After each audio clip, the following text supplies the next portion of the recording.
Hi friends मु अभिषेक आज आपण नहीं आसी एक नुआ जॉब जहाँकि ऑल ओवर ओडिशा रे यही जॉबटी बाहरी आपण ऑल ओवर ओडिशा समस्त समस्ते अप्लाई करेंगे। उभय महिला और पुरुष देखिपार्टी ये लिखा जो नोटिस रे प्रत्येक ब्लॉक यही सर्विसटी ये जॉबटी उपलब्ध। प्रत्येक ब्लॉक पिला समस्ते अप्लाई करेंगे।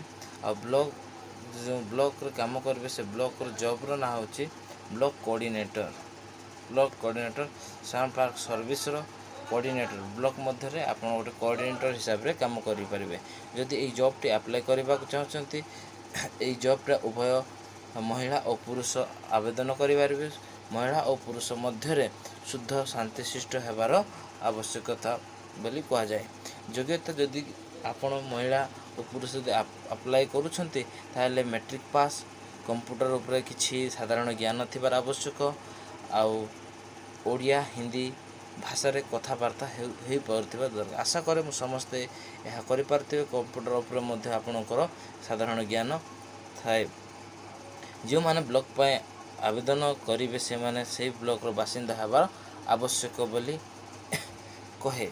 महिला मान को आपण को अधिकारी रूपे दिया जीवो। आपण महिला मान को ऊपर कार्य करिवे। जो माने जो प्रार्थी बा प्रार्थीनी अप्लाई करिवे तांकर बयस सीमा 20 रु 40 मध्य रे हेबार अछि। आउ यदि 20 रु तले ताहले ए जॉब रे अप्लाई करि पारिबे नाही। जो पुरुष बा महिला अप्लाई करिवे अप्लाई करिवार तरीका दिया जाइछि। तले दिया जाइथिबो व्हाट्सएप नंबर रे आपण निजर बायोडाटा को सेंड करिवे। नचेत तले दिया जाइथिबो ईमेल माध्यम रे आपण को निज बायोडाटा दे आपण जॉब अप्लाई करि परिबे। जॉब टी निज ब्लॉक रे हेबो। जदि आपण को ब्लॉक रे एही जॉब टी वैकेंसी अछि ताहले निश्चय आपण एही जॉब टी पाई परिबे। धन्यवाद।